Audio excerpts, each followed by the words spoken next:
Podcast, a podcast about the game of life and the hero's journey we all experience. Let's jump in with our host, Dylan Watkins, as he introduces today's guest. You ever wondered what it takes to go from being underconfident to Superbold? In this podcast, we're going to be talking to you, the author who's going to teach you how. Fred Joyal is an author, speaker, entrepreneur, and business advisor. He co-founded the most successful dentist referral service in the country, 1-800-DENTIST. You might have heard of some of his commercials before. He has previously written 2 books on marketing. He has dabbled in stand-up and improv comedy, acted in bad movies, excellent TV commercials, and his latest book, Superbold, From Underconfident to Charismatic in 90 Days, was just released in October.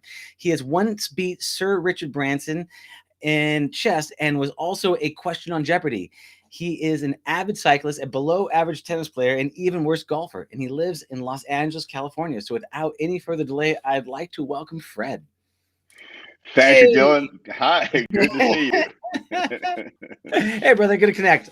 Yeah, man, I'm excited to wrap with you about this, about your new book that just came out. I think a lot of people struggle with this concept of underconfident to being bold.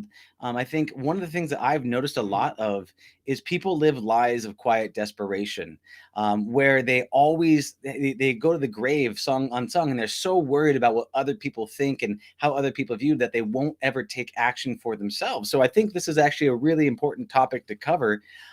I'd love to talk just a little bit about how did you come up with this book, and what was really the motivations for creating it? So I grew up as an incredibly shy person. Missed a lot of opportunities, whether it was asking a girl out or even asking a girl to dance, or in business, taking chances, or even learning how to do stuff like make a cold call and stuff like that. I was paralyzed in my shyness, and it was incredibly frustrating because I could also see bold people.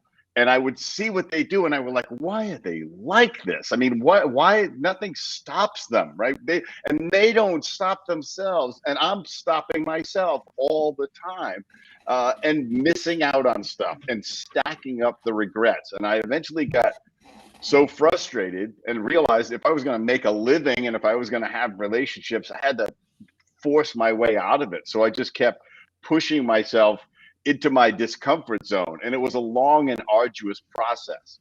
But I became bolder and bolder and bolder, and life got better and better and better. And I stopped missing stuff. I stopped missing fun, adventure, opportunities, promotions, able to raise money for businesses and, generate massive number of clients for 1-800-DENTIST, which was our business, acting in the commercials, speaking in front of hundreds or thousands of people.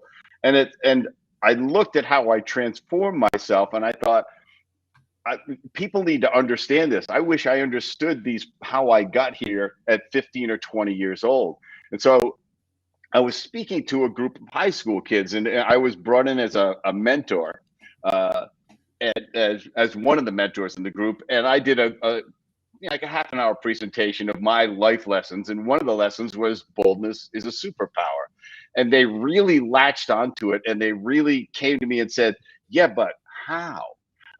And so I eventually brought it down to a systematic way that anybody can learn in an accelerated way to expand their boldness and confidence so that they can really chase their dreams and don't miss out on stuff and don't have a life filled with regrets. Like you say, living a life of quiet desperation. Sometimes they're living a life of noisy desperation, but it's still desperation. And in the end, they probably played it really safe, and they're not happy with that fact. Yeah. And it reminds me of, there was like a Jim Carrey who talked about his dad, who was like an accountant or something. He took the safe path, and then at some point he got fired from his safe path as an accountant, and they had to figure out what he needed to do. So that people feel like that if I take the safe path, I'll be safe, but it's not always the way to go. I mean, making that swing, taking that big chance, going for that opportunity and going big it can often be much safer, right? There's this perceived safety versus actual safety. You probably don't want to, swim to Catalina from Los Angeles with T-bones around your neck. Probably some actual dangers there, but we have some perceived safety, which is, can I get online and talk about the things I fear? Can I cry in front of people? There's a lot of these things that are misperceived safeties. What are some of the, what would you say, common misperceptions about being bold, or common misperceptions about being this underconfident person that people don't really understand? Well, what they don't understand most of the time is that they're telling themselves the worst case scenario. They're able to come up with all of these terrible things that could happen. I'm going to be embarrassed. I'm going to be humiliated. People are going to laugh at me. I'm going to fail. Bold people don't worry about that, because they know even if they're in a situation where people are laughing at them, or they fail, or they could be embarrassed, they choose not to be embarrassed. And instead, what they become is they radiate this energy that people are attracted to, because everything rolls off them, and they chase their dreams. And it's because they're not the ones to tell themselves no. They wait till somebody else tells them no, and then they see if maybe there's a way around even that no. The no is a temporary thing in their mind, and that's a very powerful shift. But most of us, I mean, it's deep in our primal need to fit in, right? This goes back to being tribes on the African plain. It's like, if you didn't fit in, if you were ostracized from the tribe, you died, right? Somebody from another tribe was going to kill you, or you were going to starve to death or be eaten. So we really get this strong need all the time to fit in, but it doesn't get us anywhere. And it's, as you said, it's this illusion of safety. Security is an illusion. A lot of times people think, oh, I'm really comfortable now. I'm really set. And it's like, okay, well, now what? You're home watching TV. You can afford your apartment, but the clock is running, right? The years are clicking by, and you're not pushing yourself. You're not discovering. You're not enlivening yourself. And that's what bold people do, is they like, I want to live the fullest life possible because I don't know how much time I have. And they've been rewarded for their boldness. That's the other thing that happens when you act boldly. Every time I was bold, when I look back, even when I was shy, the times I summoned it was like a pivotal point in my life. Like everything shifted. And I look back, and like 20 years later, there's this whole tree of rewards that came from that moment. And then there's all the regrets when I can look back and go, I should have done that. I should have said that. I should have tried that. So I don't want any more of those. Which is awesome. You're right. You're talking about being rewarded for boldness, right? And then but there's this moment, right?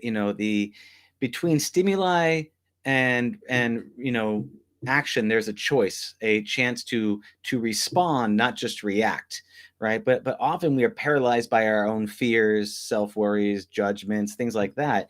Can you talk to me about what do you think is like the internal, break this down, the internal belief process for how do you get someone to go from being like, I don't know if I can take that jump, I'm afraid, I'm scared, I'm this, to actually cross that chasm of action, to make that leap, right? To turn that switch over from I'm afraid, I'm underconfident, to being bold. What do you think is what is that chasm, and how do you get people to cross it?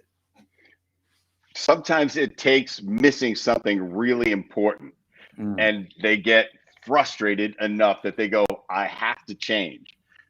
And they have to let go of that self-definition. I'm a shy person. I'm an introvert. I don't like to meet people. I like to be alone. This is all BS they're telling themselves so that they don't feel that anxiety of meeting people. And so that frustration has to drive them. But then you have to, and this is one of the things I teach in Superbold, is that one of the techniques is to control the dosage, control the intensity of this move into your discomfort zone. Don't go leaping forward into it. It's just like if you're going to learn to skydive, take some lessons. Maybe do tandem first. Don't just jump out of a plane and hope you can figure it out on the way down. And it's the same thing with building your boldness muscle. If you start gradually, and I lay it out starting even non-verbally, where you learn to let rejection bounce off you by putting yourselves in situations where it really doesn't matter if you get rejected or not. And you'll get stronger and stronger and stronger. And it's a muscle, just like the brain functions like a muscle. You can build new neural pathways until your default mode is to act boldly rather than to hesitate. And because the reward system is there, but you have to do it in a way that the reward system is there and the experience isn't so intense that you freeze, because that's the mode we go into. We go fight, flight, or freeze. A lot of times in situations, people go into freeze mode. Oh, they eventually flee. They leave the party without meeting anybody. What's so funny is it is a muscle, that rejection, building that out. One of the shows that I love and I hate, I don't know if you've ever heard about it, is Impractical Jokers. Have you ever seen that show?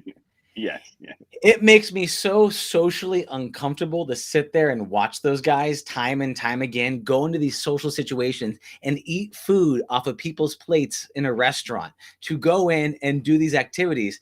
And I get like someone who's like goes on stage and does talks and does these types of things right here. I just have so much, it's this anxiety, and I try to sit there and watch it to just try to desensitize myself to what these guys do. And it's one of those things that, like, if it's weird, because we want to be able to carve our own path. We want to have autonomy. We want to be able to choose our own destination, but at the same time, we want to be accepted by the groups, right? So I watch the Impractical Jokers as a way to kind of desensitize myself, to get comfortable watching these just dudes do these things that are so cringy in the public environment, because I'm just like, take it. I think I can take it. I think I can watch it. I can't do that thing like I watch it through here a little bit. I'm like, oh my God, I can't believe you just did that. Oh no. It's so intense. But like, what you talked about, getting comfortable with rejection and these things, like what micro activities can people do to build up their rejection muscles? Where, like, you're talking about these things, what would that look like? All right. So a perfect example that in this 5 level of exercises in the book, in the first level, one of the first exercises is to smile at everybody you meet, intending to get to somebody who doesn't smile back, and then not taking it on, because you have no idea what headspace that person is in, right? So you learn to let it go. You're aiming to fail. You're aiming to be rejected by a complete stranger, and realizing nothing terrible happened. This is the secret bold people know, is 99% of the time, nothing bad happens. Like these guys on Impractical Jokers, they know that nothing bad's really actually going to happen if they eat something off somebody's plate or whatever. The person's going to look at them really strange or say, what the heck are you doing? But nobody's going to beat them to death, right? They don't take on, oh, I should be embarrassed, I should be humiliated, I should worry about what people are thinking. It's like the amount of time we spend worrying about what perfect strangers are thinking about us is enormous. And it is so counterproductive. And you know what, if you can just take and make a list of the people in your life and say whose opinion matters and how much do they matter on a scale of 1 to 10, and then say, okay, how many people is that? Let me ask you, if you, in your mind, how many people would rank a 9 or a 10 in your life that their opinion mattered that much? Maybe 6, Yeah, pretty low. That's it, right? And so the reality is, everybody else should be a 2 or a 3, maybe, or a 1, or a 0. And people go, oh, but people are going to laugh at me. It's like, and I always go, what people? Do you know them? Do they know you? Then what the heck are you worried about? What, they have no idea who you are. So why are you worried about their judgment of you? You got to flip that mindset. Hmm. And that's so hard. I mean, it's a really difficult situation that there's like be, there's almost like this momentum that builds up in the background when every time you deny yourself before taking action, you choose the safe route, right? You choose a safe route and you build up this momentum. Like there's this previous, like we have the herd mentality, right? So the herd mentality is we follow the herd, right? But there's not only just the herd of actual people, there's the herd of yourself moving through time before. So imagine this, like you go to Starbucks, right? Or imagine you're trying to get out of the Starbucks habit, but every day you go to Starbucks, right? Well, every day you go past that Starbucks, there's the line of you from the previous day get in there. And it's first one of you, then two of you, then three of you, day after day. And it's a herd of you, right? That same thing happens when you're talking about actually making these bold or these timid interactions. And so you're choosing to play small, you're choosing to dim your light, and you build up this herd of yourself previously going through it. And then you get stuck in that pattern of behavior, and that's why I was curious, like, how do you break that? And I love the idea of just smiling at somebody and just waiting and counting the people that don't smile back, right? And seeing what does that and mean? realizing this could be the worst day of their life, or they have bad teeth, right? Yeah. It doesn't we want to take it on. You got to train yourself to not take it on. Another thing that I do is one of the exercises is I say, if you see a sign that says employees only, go in. Oh, walk. If it's not locked, go in. And just because you're gonna have this thing in your head going, I can't go in there. There's a sign that says I can't go in. And you go in and you get to the other side, nobody says anything. Nothing bad happens. If somebody says something, they might say, oh, this is for employees only. Do you belong here? And you can say, well, I am an employee, just not here. And then leave, right? But the whole experience is this process of bathing in that anxiety of like, oh, I shouldn't be in here. I don't belong here. Bold people tell themselves, I belong everywhere. It's a powerful shift.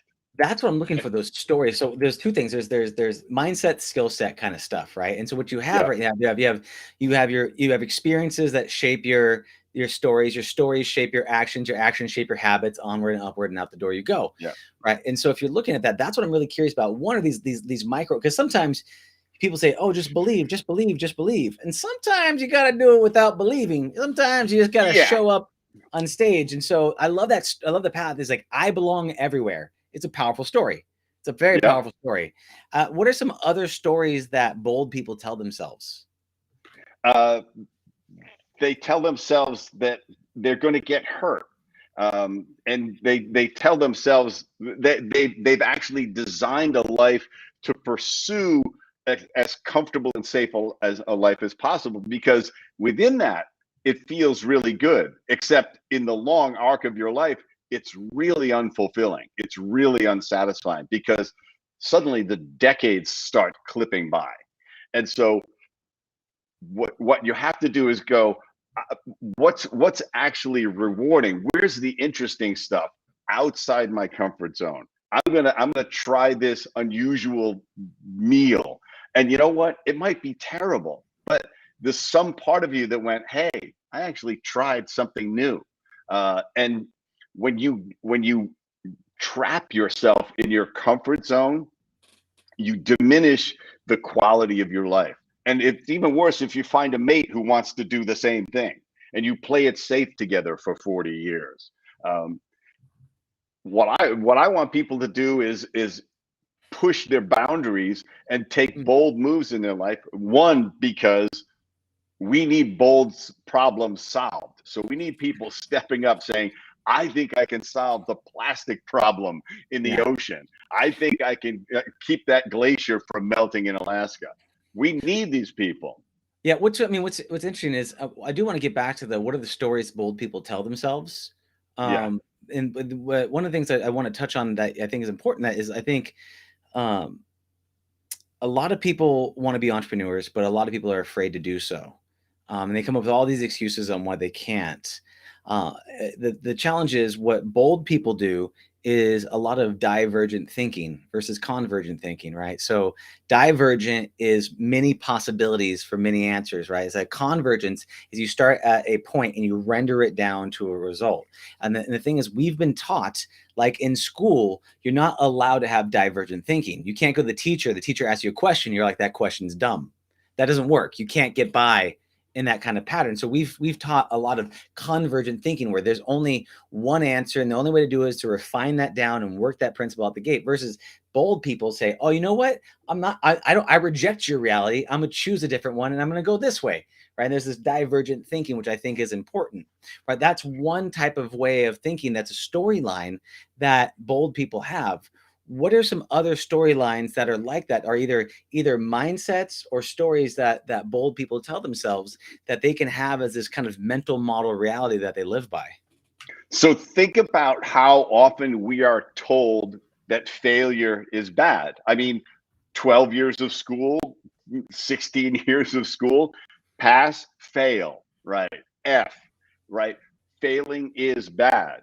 Except every entrepreneur and every business person and every person who's taken risk knows that within that is the possibility of failure. And within the failure is the information you need to rise, to move up. So bold people, they look at all their failures as a stairway up. It's like, wow, that was the opposite of what I thought was going to happen. I'm going to have to figure out how to go a different way. They don't. The rest of us are this story we're telling ourselves is, oh, I can't, I don't want to fail. We get to like 21 or 22 or something like that. We never want to fail at anything ever again because it feels bad to fail. We've been taught that it is bad and we should feel bad to fail. What you have to do is remember that failing is how you learn to walk. It's how you learn to talk. It's how you learn to ski. It's how you learn to play guitar. You sucked at all those things, right? Imagine a parent that says, you know, this kid has tried to walk for 3 weeks. I'm just going to tell him to just stay sitting and crawl for the rest of his life. You would never do that. But then parents come in and they suppress everything else. Don't talk to strangers. You know, people are going to laugh. Don't draw attention to yourself. Fit in. Don't be a show off. What about this? Can you talk to me about a time in your life you had 1-800-Deadness or any of the entrepreneur careers where you had a massive failure, and how did you handle that? Yeah, okay. I lost $1 million investing in an independent film, and I could have said, "Oh, I'm done with this. I'm done with any of this stuff." I just came away and said, "No. The lesson is what." I am never going to support anything that I don't create myself because I supported somebody else's idea, somebody else's script. And I knew all along, it's like, I could do better than this, but now I'm in and I let myself overspend on this. So I learned, one, there's a point where you pull the plug, right? And you just go, hey, I'm 300 grand in. That's all. I don't care if the movie doesn't finish. That's all I'm going to lose. But you just keep pushing more money, good money after bad. But the other thing I learned was how to make my own TV commercials because I was on the set every day. So instead of spending $300,000 a year making television commercials, I was making them for $100,000 a year because I was so much more efficient. So within 10 years, I had more than recouped that loss of $1 million, but I was also way better at it. I didn't just retreat and say, I'm out of this. I'm not going to invest in anything ever again. I'm never going to take another chance because that hurt bad. And believe me, losing $1 million has a sting to it. But you know, once you find your way back from that, you go, oh, wow, there was a pathway out, and you become resilient. That's the boldness muscle getting built. It's like, oh, I didn't die.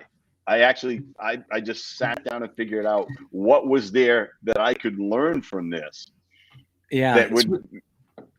So $1 million lesson, that is a powerful lesson. And by the way, you want to talk about paying attention? You know, people that pay more pay attention. And that lesson, I think was really, really powerful, is that a lot of people, like if that hits and you lose $1 million, you're like, okay, I'm going to get something out of this. I'm going to, maybe you stay at a fancy hotel and you start shoving the place, all the bed sheets into your suitcase or something. I don't know. You're like, I'm taking these lessons with me. I'm taking everything with me. But there's a power in that where you say, okay, I already paid the money. I'm already in. So what do I get out of this? And how do I leverage this? And then how do I use this where I can make a net gain over time, make my money back and reinvest in myself? What for you personally are some major areas of investment in yourself that's had a major dividend and return for yourself? Well, probably one of the best things I did was personal coaching. And one of the things that my coach drove home was to never undervalue myself. And a perfect example of that where people hesitate when they undervalue themselves. Like somebody came to me with a project, University of California came to me with a project, totally one-off, like nothing I had ever done, but I had the wherewithal to execute it. And I'm thinking, I don't know what to charge for this. So I'm thinking, I'm going to charge $5,000, and it's probably going to take me 40 hours or something like that. But I'll learn a lot doing it, and I don't want them to not accept it. So my coach said, "Why not $25,000?" And I said, "Wow." I said, "I don't want him to turn it down." He said, "Who else could do this besides you? You're undervaluing yourself. They came to you because they know you can do this. They're going to be more afraid that you won't do it." And I had this anxiety. I was like, no, I can't ask for that much money. In my mind, I worked my way up from 10 to 15. Mm-hmm. Finally, I said, this 25,000 to do this to them. I pitched it as that, and they went, "Okay, great, let's get started." And I went like, "Yeah, I should have asked for 45." That belief, man. But it's like inside me is that like, oh, you're gonna lose, you're gonna fail, they're gonna take it away. And what they did is they did it, and then they came back again and asked for another thing, for another $25,000. And so that it becomes very powerful when you say, if I don't undervalue myself, if I value myself confidently and project that, people are driven by a fear of loss more than a possibility of gain. So their fear that I wasn't going to do it for less than $25,000 made them not come back and say $20,000. Or we only have 15,000 in the budget. They went, we got to find $25,000 if we want Fred to do this. Now, they may have turned me down. I've had other people turn me down, but there was a lesson in that too. It's like they weren't committed enough to complete this thing to pay me what I'm worth. I need to get paid what I'm worth. Yeah, and they don't get my time, because time is my only commodity I've got to sell. That's my only finite thing. And also, you're looking at the difference between what is the hourly, is it cost plus versus value provided, which I think is an important thing. And if you have low value or you're in a scarcity mindset, both those things can cause you to devalue yourself.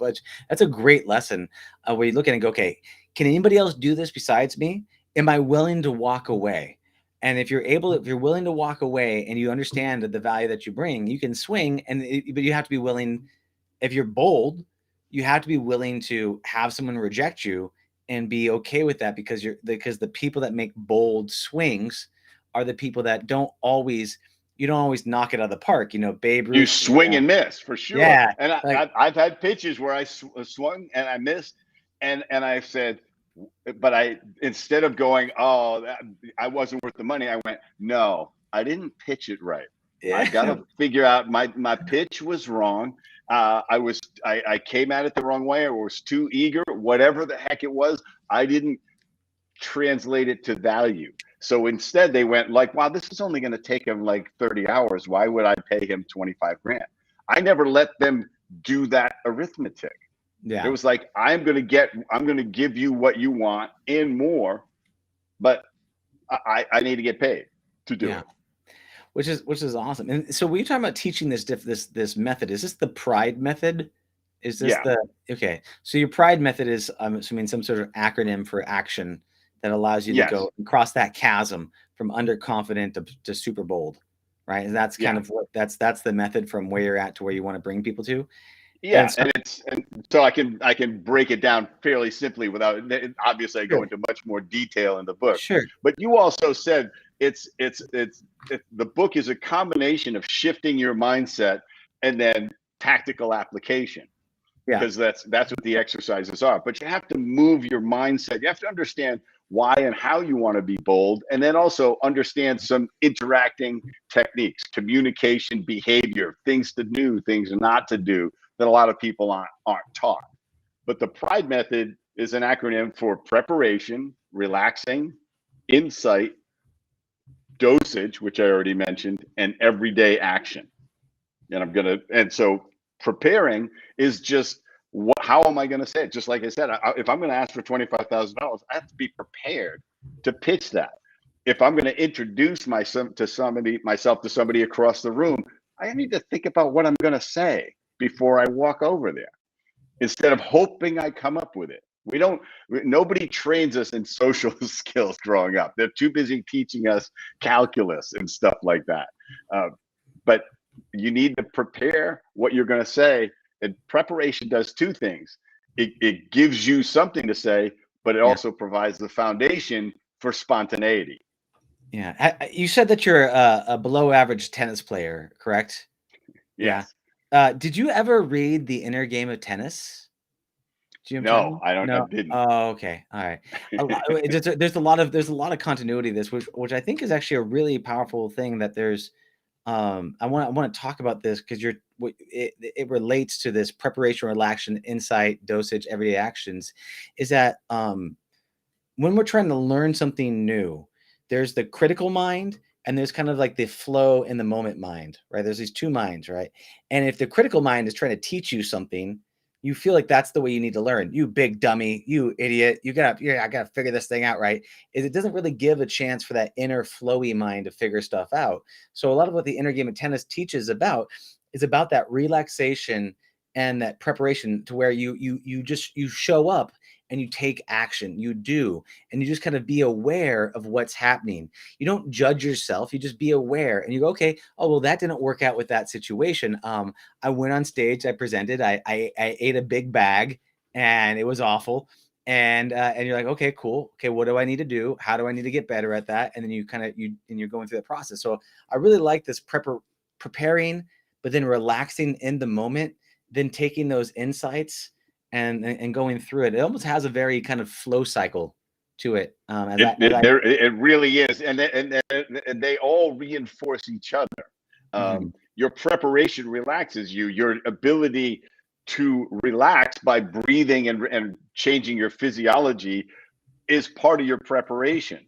Your insights are that nothing bad is going to happen unless I decide to label it that way, or I don't know what this person's headspace is. This could be the worst day of their life. I don't have to worry about their judgment of me. And you're deprogramming that because you've been taught to worry about everybody's opinion of you. People are going to judge you. People are going to, you don't want them to think you're this or that or whatever. You're dumb or a failure or any of those things. I've failed spectacularly in my life. And succeeded spectacularly as well. And the failures don't bother me because I went out and succeeded again, instead of making that the end of the line. It's only a failure if you stop trying. Yeah. Let me ask you a question. When it comes to the PRIDE method and this daily dosage of taking this stuff in, do you have like a morning ritual or some sort of cadence that allows you to constantly expand your comfortable being uncomfortable? Is there any like ritual activities that you perform for yourself to continue besides coming on podcasts and talking about your whole life and all that stuff? Is there anything that you do on a reg that allows you to constantly apply this PRIDE method? Yeah, the baseline thing that I'm going to do every single day is I'm going to talk to a stranger. I'm going to start a conversation. I just did it today. I was in the, oddly enough, in the ER for something.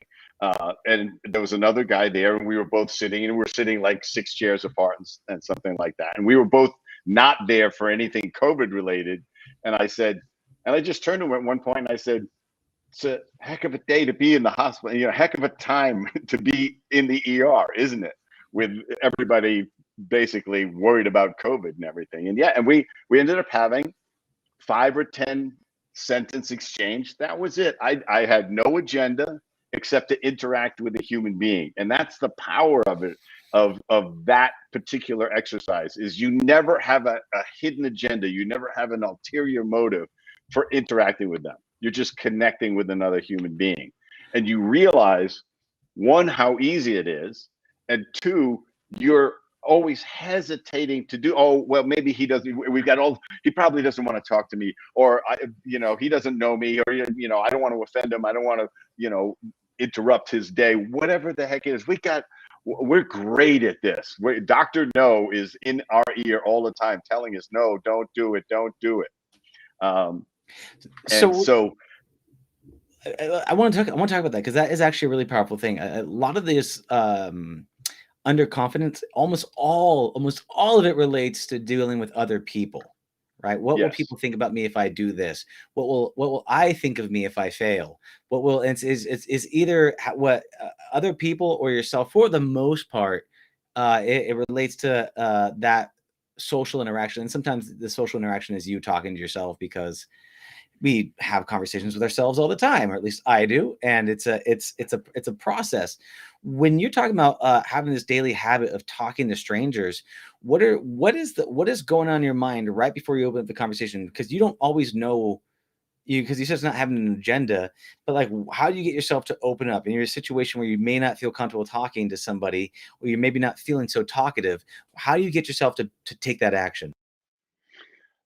My driving motivation is to find a simple way to make them feel better about themselves. It could just be a simple compliment. I love complimenting strangers. Those are great glasses. That's a terrific beard. That suit looks great on you.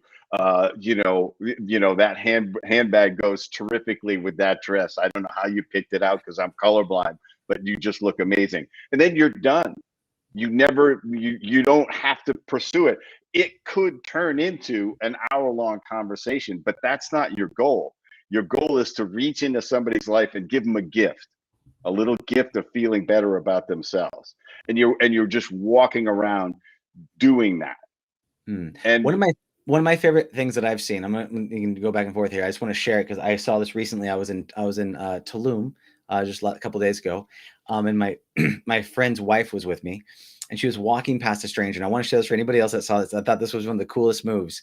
She saw this couple, and she goes, "Oh my God, you guys look so beautiful right here. Can I take a photo of you with your phone?" And so they go, "Oh yeah," and they just took it, and then she took an awesome photo and said, "Here you go." And I was like, that was like the coolest gift to give somebody, is you see someone in that moment that just maybe has a really cool look in that moment, and you go take a photo of them. Then we talk about with their phone, like it's their here. phone. I'm not taking Yeah, it for me. It's like here's your here. Now you have this picture. You're getting to see what I saw, and you got it permanently. Yeah. That's a simple, bold move. When you become addicted to doing that stuff after a while.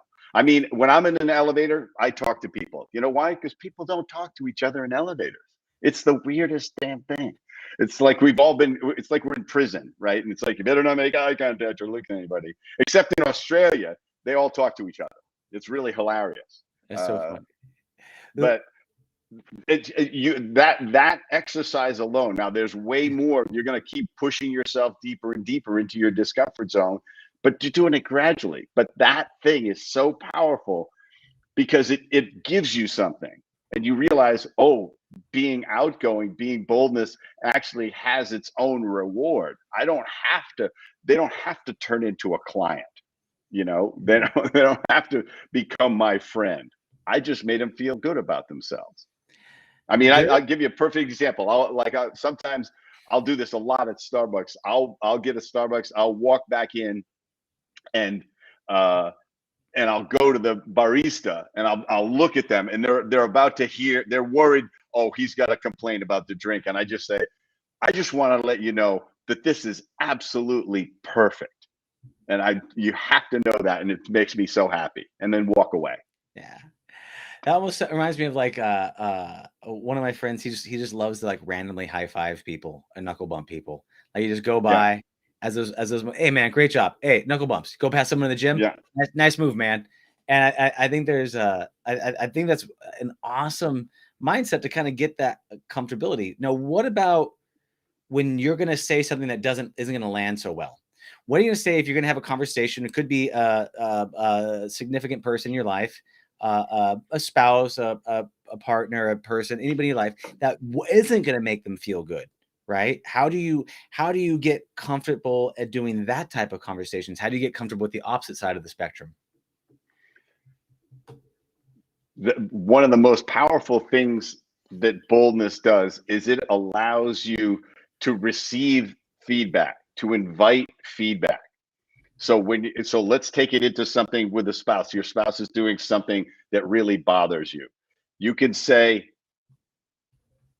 can I tell you how I feel about something? And it's just my reaction. And I don't want to feel that way. I want to fix it. And you can help me fix it by us talking about it. So, and she could say, what is it? And you could say, I can't stand the fact that you run the dishwasher with only 2 dishes in it. It makes me crazy. I feel like you're wasting water.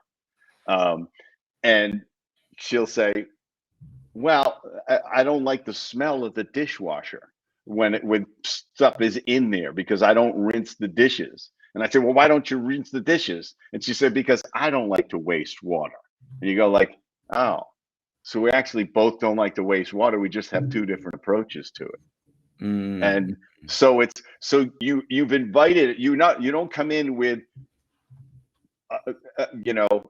this is what I think, this is what you're doing wrong, and this is why it bothers me. As soon as you make somebody wrong, it's game over. Yeah. I'm right and you're wrong, and this is how. And that right there, that energy is like, oh well, screw you too. And you guys go back and forth, right? And they have this whole game that. Yeah. This whole idea of debate club in high school, it's like, is the idea that you can win an argument by out debating somebody. Have you ever succeeded in doing that in real life? That's not possible. You don't change somebody's mind by beating them with your more clever responses. Yeah. And there's that energy that you can tell it comes in with a combat. There's one thing that's like, hey, I'm gonna tell you something, and I don't know how it's gonna land, but I really want to get this off my chest, and I care about you, and this thing's weighing on me. Let's have a conversation about it. That's one thing. Versus, you know what, you really piss me off. You always do. It's like, there's the 2 different energies. So I love that. So what you do is you open it up with a question about a situation that doesn't make them look wrong, right? You tell them how you feel about it and how you need help to get from how you feel about it now to how you want to feel about it. And you want them to work with you through that process, whatever that might look like, to help you get from point A to point B. And if they could work with you on that process, whatever that might look like, you would feel better. And at least you could get this off your chest, right? Something like that as a. Yeah, well, and you talked about earlier that this very wise thought is that pause between reaction and response. Because what you do in that pause is say, what is the outcome I'm looking for? What is my actual intention, right? Somebody's made me feel bad, or somebody's made me angry. Is a sarcastic or a mean response going to get me the outcome I'm looking for? Because probably not. I'm going to feel worse, right? If I let myself get angry and resentful. So take a pause and say, wow, that really bothered me. I wonder why. And you can say, I'm really curious from my own standpoint why that bothered me so much. Can we talk about why that? I would love to explore in me what made me react like that. Because I know I'm not perfect, right? And I don't want to react that way. but that hit a nerve with me. I want to understand that about myself. As soon as you put it on them, it's over, right? Yeah. When you're, as you said, when you're right and they're wrong, the war's over before it starts, right? There's a power in that too. The being curious about your own feelings and how you reacted to a situation and asking someone to help you understand it is one thing versus I'm right and you're wrong. And I just want to let you know that I'm righteous and you're a villain, and you should be ashamed and embarrassed for having that feeling, or whatever the thing might be. But that energy is a very dangerous thing to be when looking at like these types of situations, right? So you're going to be you've made Superbold. You've released in October, so it's out. Is there an Audible for it? Can people Audible? It's me reading the book. It's in Audible. Fantastic. You can get any version of it, Kindle, Audible, or hardcover, all on Amazon. Fantastic. And that's I think it's fantastic and super helpful, because I don't read that much. I don't know about that one. What about looking at this right here? What is your holy grail for this book? What does that look like? And then some people have put some comments and things. We'll open it up. Yeah, there's some funny stuff over here. There's some commentaries. I just noticed that there was a bunch of questions coming through that we'll take a look at. But I want to answer the first. What is your holy grail for the book? What do you hope to achieve by making and deploying this book? I want to be able to impact as many people to live lives that are as fulfilling and satisfying as possible, and that they're chasing their dreams and they're not giving up. They're not because dreams you don't fail at dreams because they're too difficult. You fail because you don't get to them. You have all of these things that are holding you back from actually chasing the dream and accepting the stairway of failure. I want people to, at the end of their lives, to not say, I should have, and be able to fill in that blank. I want them to go, I kind of did. I did say that. I did do that. I don't want people to miss important opportunities, like asking that person to marry you, or eulogizing your best friend because you don't like to speak in public. You'll get one chance to do that. And if you don't do it, you'll regret it the rest of your life. I don't want people to have regrets. I want them to know how to harness the boldness within themselves so that they don't become somebody else. They become the fullest version of themselves, and that's their gift to the world. So basically, the reason why your holy grail, or the goal of creating the book, is to help people live their life fully, so that they never look back with regret. They always have the ability to say, I did it. I took my shot. Maybe I failed gloriously in front of a large crowd of people, but I took my swing. Exactly. You said it better than me. So. Well, I just understand it. But we have questions here. We got a question. Mr. Joyal, have you ever impersonated a young Leslie Nielsen? Which is, I don't know if anybody knows who Leslie Nielsen is. Amazing. I know you have to go back to the airport movies and understand that. I have not. I have been accused of looking like many people, so I'm adding that to the list now. The general white guy look. So yeah. Right. So question. I don't know if this is a joke or not, but how do you boldly deal with anti-vaxxers? I guess let's put it this way. How do you deal with people that you have a different political, religious, philosophical viewpoint with that? It's really hard to do that, to take the first step, which is to shut the hell up and not come back with, how the hell can you think that way, right? Because that's what you want to say. But the reality is they think that way for a reason. So instead, come at them and say, I understand that's your position. I'm really curious how you arrived at that position. Tell me, because I'm in a different place. I have my own biases and my own belief systems and my own, sources of information. What informs this decision? Because in the end, they're just another person, and they may be grossly misinformed, but they're passionately, grossly misinformed, and you're not going to move them off of that. When Trump was running, I realized I was never going to talk anybody out of voting for Trump, who felt like he was the second coming. Why would I try to do that? So it's like, okay, so how do you connect with him? What makes you think that he would be better? And just listen. If all you do is ask questions, they're eventually forced to come back to you and say, but well, why do you think he's lies all the time, for example? It's like, just because of the sources I use for information. But I can understand why, even if you don't necessarily understand, if you start with, I can understand why you've taken this position, but I really want to understand you in particular. So that's a good point. If you're looking at that, you're talking about being able to ask bold questions. A bold question is why, what is the motivation between believing this, or what about Trump do you support? What about these things? At what moment? So that's a great thing. It's not necessarily bold being like, take my thing and just force feeding someone like a goose trying to make a frog walk. You're not trying to force feed the answers to people, but you're saying, hey, bold questions. It's a situation where, okay, listen, someone's religion and politics are great examples. You have religion and politics on both those sides.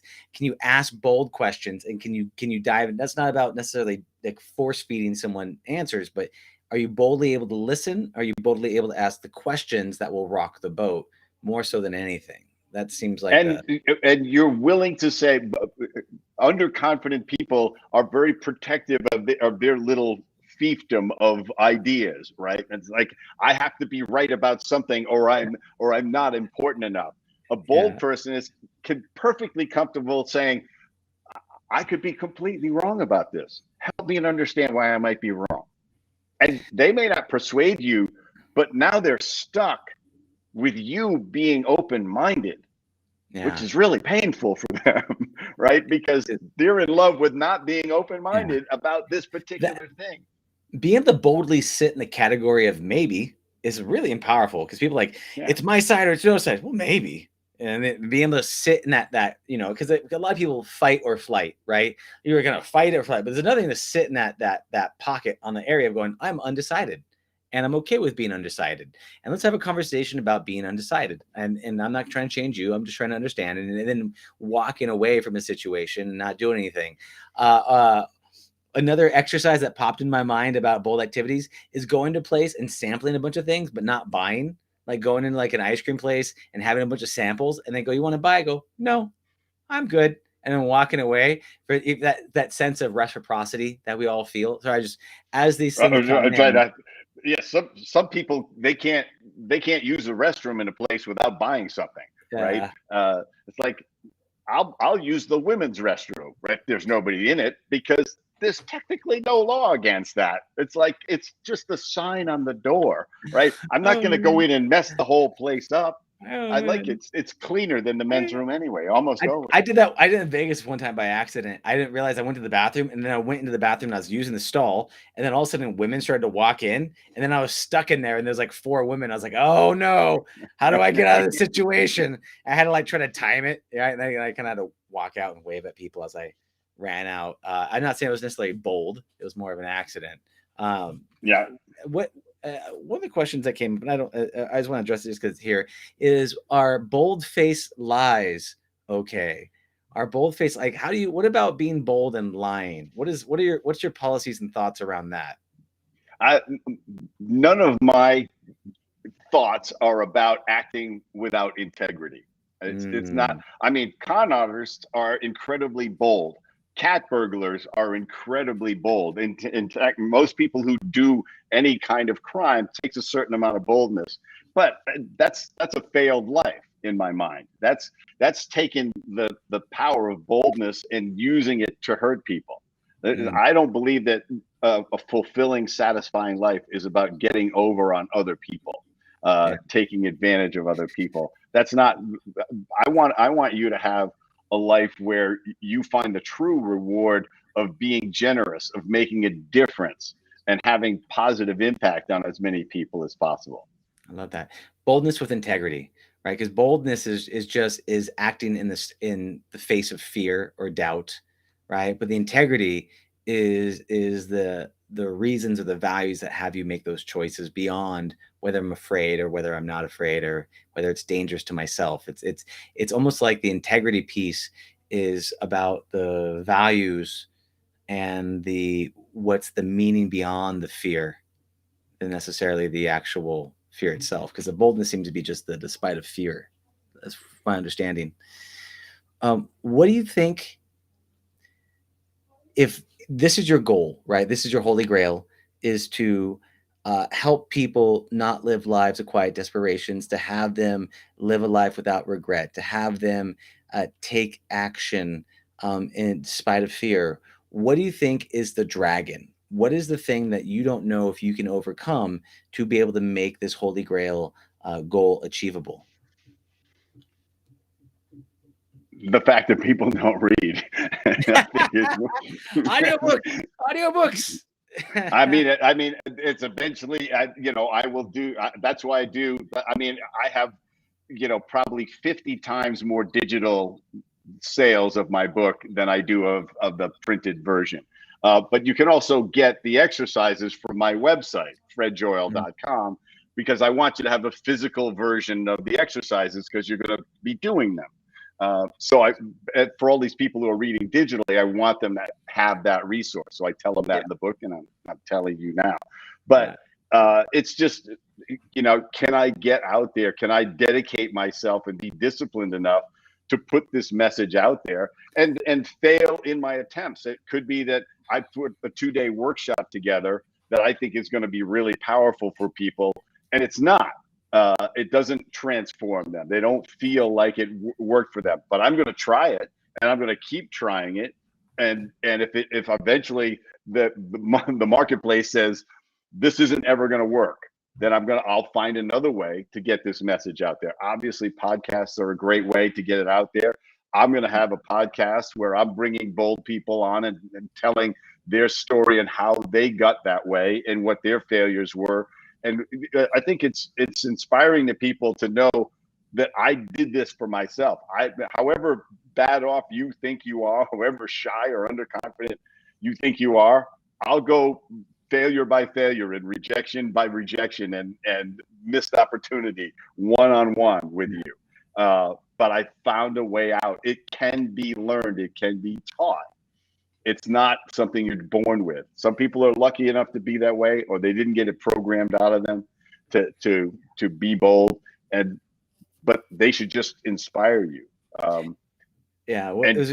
Chase your dreams. One of the things I think was great is, you talk about people don't want to read. I mean, there's other ways to teach this material, right? You don't have to read.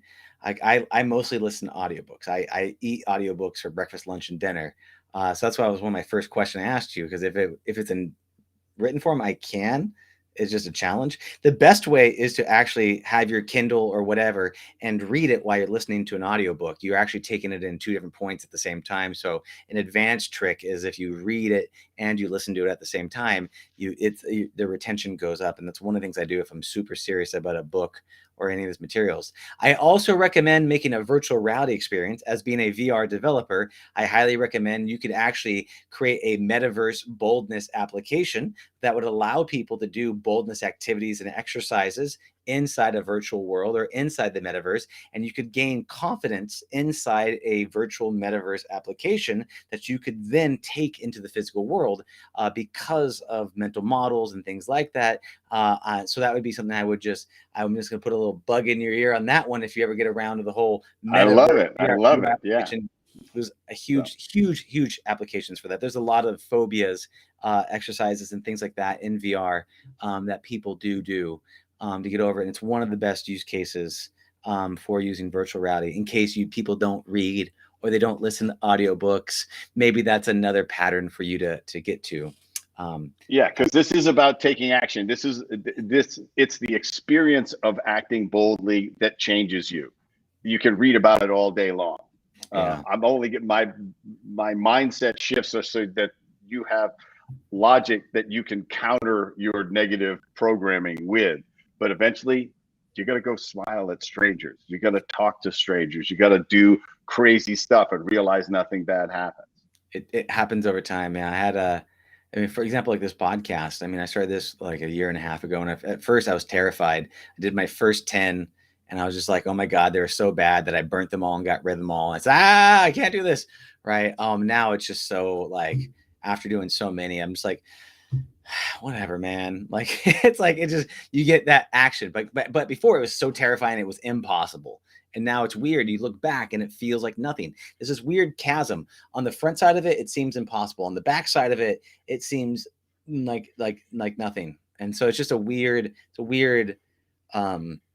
mindset shift. I feel like I haven't changed, but when I look back at it, I feel like I'm completely comfortable now. And I can't really explain how, what, or why. Well, it's, I started learning to snowboard this year, and there's a staggering amount of falling that goes on when you first learn how to do it. And then there's a moment where all of a sudden you start to balance yourself over the board. And you go, and your body goes, oh, this is what you mean. You want me to stay centered on the board. I didn't realize that. I thought you just kept wanting to fall backwards and forwards. And so it's that same shift. And then eventually you just go, I think I'm going to point it down the hill for a while and see what happens. And it may fall at the bottom, but at the same time, now I'm on it. Now it's, and the brain learns the same thing with boldness exercises. It's like, oh, so we're going to try stuff, and we're going to let it bounce, rejection bounce off us. Okay. I guess that's who we are. That's why you got to do stuff every day. You transform yourself by what you do every day. Yeah. And your dreams decay by what you don't do every day. I love it. And Bruce, who's talking about the bold-faced lies, we'll end it on this one. I thought it was a great quote. With great boldness comes great responsibility.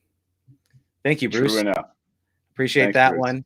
Yeah, with great boldness comes great responsibility, which is absolutely true, because it is a power that you have. But the heroes are of service to the people, and they take their powers and they are of service, while the villains serve themselves, and they have power as well. They just misappropriate it. So I think that's a great note to end on. With that being said, is there anything else you'd like to let people know about before you tell them how to get a hold of you and how to get a hold of your book?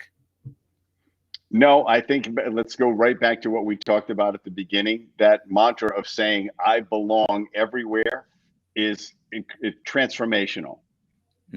Just say that in every situation where you're telling yourself you don't. You go, no, I belong everywhere.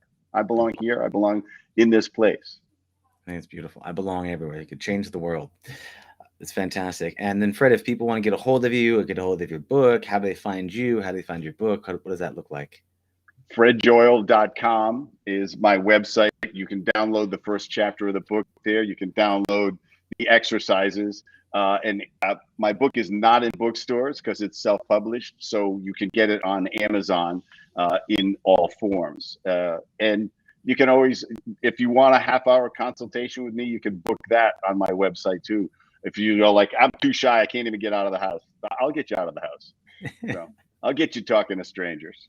I love it. Fred, thank you so much for your time. I really appreciate you being on the show. I love the work that you're doing. So much love, and I will see you on the other side. Thank you, Dylan. Thanks, everybody. Take care now. Bye. Bye. Thank you for listening to the Heroes of Reality podcast. Check out heroesofreality.com for more episodes.